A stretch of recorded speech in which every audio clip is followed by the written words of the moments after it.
প্রিয় মুসলমান ভাই ও বোনেরা, আসসালামু আলাইকুম।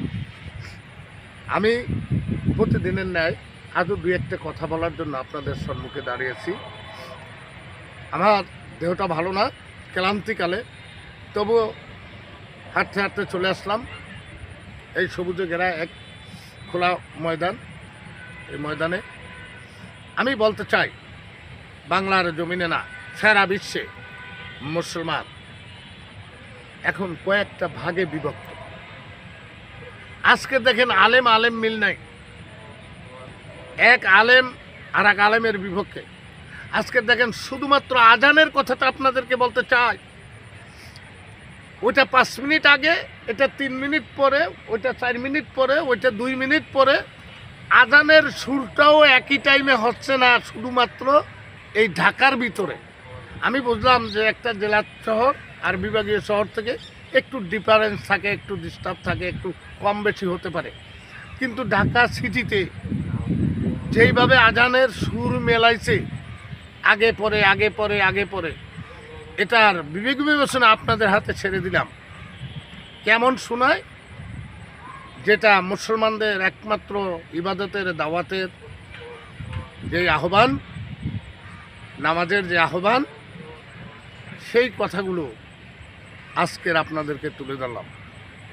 তাই যদি এক আলেম আর এক আলেমের সাথে মিল না থাকে, সাধারণ মানুষ কী বা আমল করবে?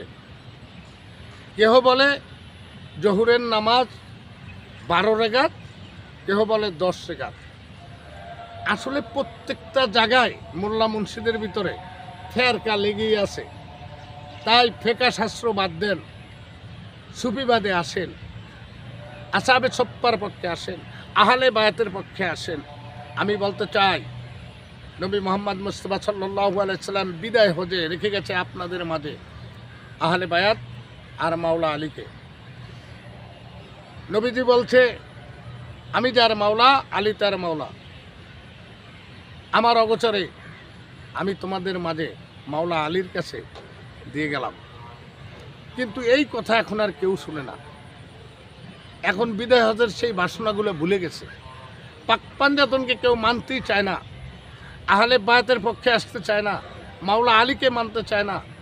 আমি মনে করব তাদের ইবাদত কতটুকুই বা সহি হতে পারে, এগুলি আপনাদের কাছে ছেড়ে দিলাম।